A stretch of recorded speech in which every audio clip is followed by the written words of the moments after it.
अरे का डिहरीने पळा येते का घी घी घी घी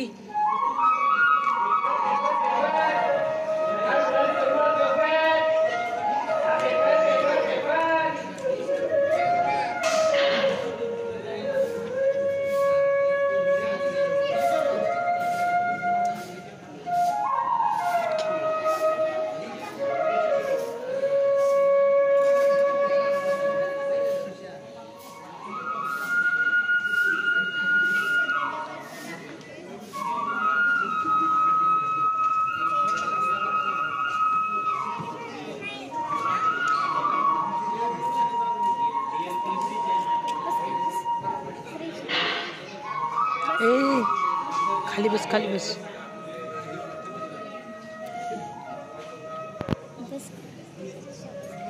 निश्चयाचा महामेरू बहुत जनासी आधारू अखंड स्थितीचा निर्धारू श्रीमंत योगी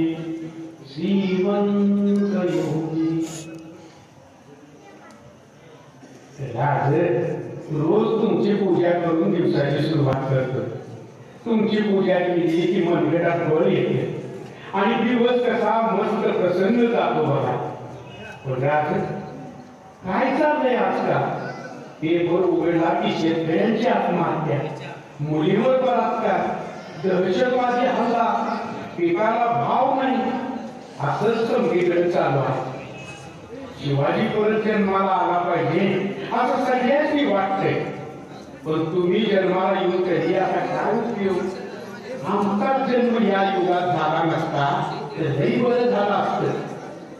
त्यापेक्षा तुमच्या काळात जन्मलो असतो तर हिंदवी स्वराज्यासाठी आणि तुमच्यासाठी हसत हसत जीव उधळला असता.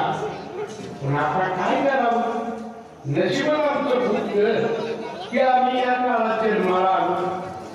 जाऊ द्या महाराज, हे असंच चालू राहणार. पण माझी पूजा आणि तुमच्या चरणाची प्रार्थना केव्हा थांबायची नाही. जय भवानी.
किसने आता तिकडेच या जगाला पाणी लावायचं, चुना लावायचं आणि गोंधळत खेळायचं. मग अंधाराच्या पोटात गुरु फाका होता.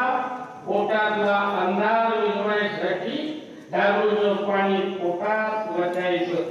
जय हो महाराज, तुमच्या व्यवस्थेचा जय हो. येतो संख्याला तो बाजूनी बाटली इथं दडवून ठेवतो. कुणी बी ह्याला धक्का लावणार नाही.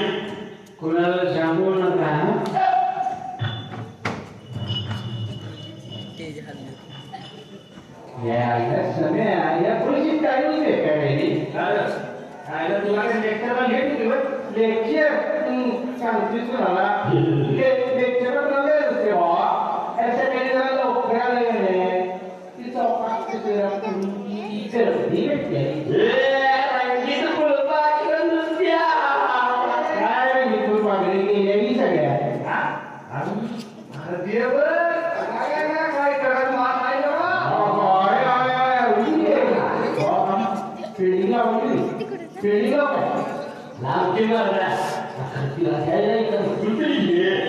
तुला फुल कुठं मिळणार इकडे फुल अरे तेव्हा की पकडायला समज आहे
आमच्या लेकी सुरांची आवड अशी चार चौकात उठली जाते.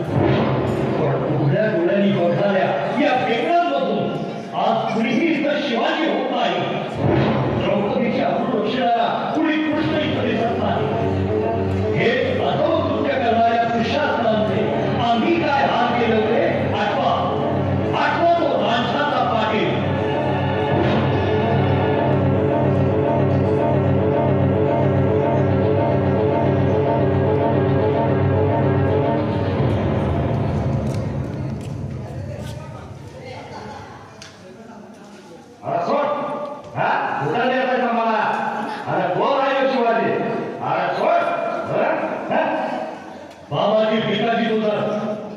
मला इथं कशासाठी आणलंय ठाऊक आहे?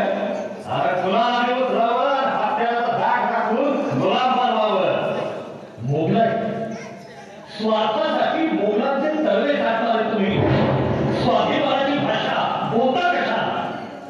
वतनदारीच्या मखमलीवर बसून ओंजळीच्या पिकदारी त्यांची धुमकी झेलत आहे आणि आमच्यापुढे ही विचार. पाटील फक्त एवढंच सांगा, या रामजी खोडेच्या पोरीला तुम्ही पळावं, तिच्यावर बलात्कार केला, हे खरं? रोखली त्या पोरीला अशा हजार होतील. प्रजाला पाठी सामग्री मिळेल. हा तू कोणी थांब मी विचारणार कोण कळेलच. एखादी घटना गुन्हा शामिल झालाय, याला कळून द्या आता आम्ही कोण आहोत. रयतेवर दूर जबरदस्ती करणाऱ्या या पाटलाचा औरंगाच्या एवढी कठोर शिक्षा एखादी या पाटलाच्या कृत्याचा आम्हाला भयानक संताप झाला. पण तरीही भावनेच्या भरात आम्ही निर्णय घेत असतो. यापुढे आमच्या राज्यात स्त्रीची अब्रू अशी वाऱ्यावर उघडली जाणार नाही. तसं करणाऱ्याची गळही केली जाणार नाही. ही शिस्त पाळायची आम्हाला आमच्या समाजात. हा या हुकुमाची ताबडतोब अंमलबजावणी करा.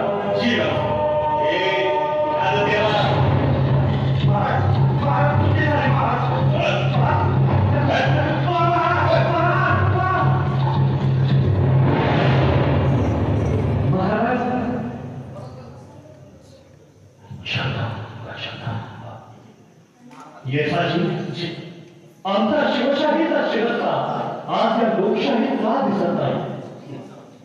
कसा दिसेल महाराज? आज इथलं लोक घेऊन चिडीचूप खायचं नाव दिसतं लोकशाही. लोकांची बाब काय आहे महाराज? काय आणली आहे? पण ही परिस्थिती उद्भवली कशामुळे? आजची सगळ्यात लोक आजची त्याच मी वाटतं एकदा आपण काय एखादा नेता निवडून दिला की समजा परिवर्तन केलंच का आपली काय ती जबाबदारी नाही असं वाटतं. याच नाही नाही येत. हा आळस आहे. लोकांना मुळात हे राज्य आपलं वाटत नाही. ही चूक राज्यकर्त्यांची. त्यांनी हा आपलेपणा कधी निर्माणच केला नाही. आमच्या शिवा काशीला तानाजी बाजी प्रभूनं जीवाचं बलिदान दिलं. प्रतापराव गुजरांनी यवनी पोतेच्या बळ्यात स्वतःला झोपून दिलं. कशासाठी? ही भूमी त्याला आपली वाटत होती म्हणून. आपणच या भूमीचं रक्षण केलं पाहिजे ही चिंता प्रत्येकाच्या मनात जिवंत होती. पण आज तेच होईना. तिथं वाजवत असतील की दुसऱ्यातली लोकांचं मृद पाडतात आणि हे आक्रमण ते मृद वलांडून हातीचा जातात. दहशतवादाचा हा प्रश्न सोडवायला राज्यकर्त्यांची मानसिकता कणखरावी असायची. पोकळ निषेधाच्या घोषणा देऊन हे प्रश्न सुटणार नाही. आमच्या राज्यकाळात चालू झालेला तो अफजलखान एक दहशतवादीच होता. आम्ही कसा सोडवला तो प्रश्न?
अफजल खानाचा खात्मा ही एका व्यक्तीला मारण्याची कथा नव्हती. प्रश्न होता 2 राजसत्तांच्या भवितव्याचा. प्रश्न होता रयतेच्या सार्वभौम हिताचा. ही रयत स्वाभिमानानं जगली पाहिजे आणि तो स्वाभिमान आयुष्यभर आम्ही जपला. एवढं त्या 40 घराचं सैन्य, पण त्याच्या पुढे आपण हार मानली नाही. ओळंदाच्या प्रहार समज स्वराज्य गमावलं, पण स्वाभिमान सोडला नाही. होय येसाची.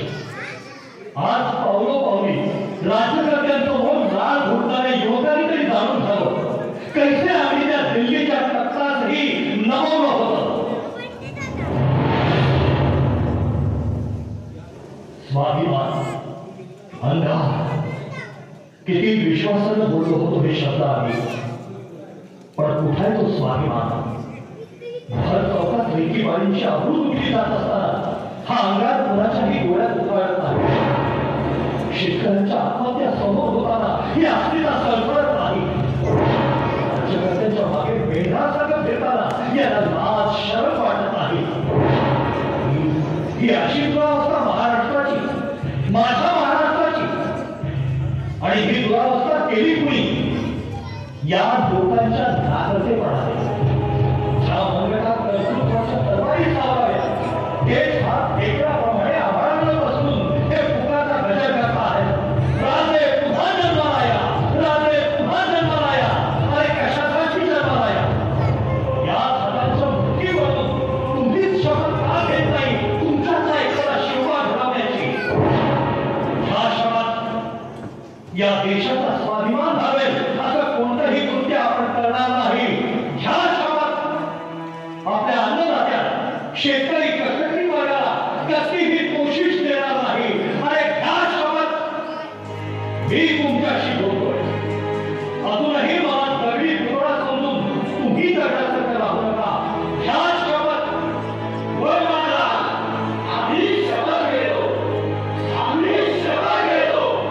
ह्या शपथ घ्या. लेकी सुनांच्या अब्रूचं रक्षण करण्यासाठी आम्ही सदैव कटिबद्ध राहू. देशाच्या संविधानाचा मान सन्मान अबाधित ठेवू. राजकारणात कुठलीही लाचारी न पत्करता सेवा भावनेतून नित्य समाजकारण करू. ह्या शपथ आम्ही शपथ घेतो. शाबास. आजची ही तुमची जागरूकता उद्याची पहाट आहे. निश्चय करा आपलं प्रत्येक पाऊल इथं साकारे, सामर्थ्य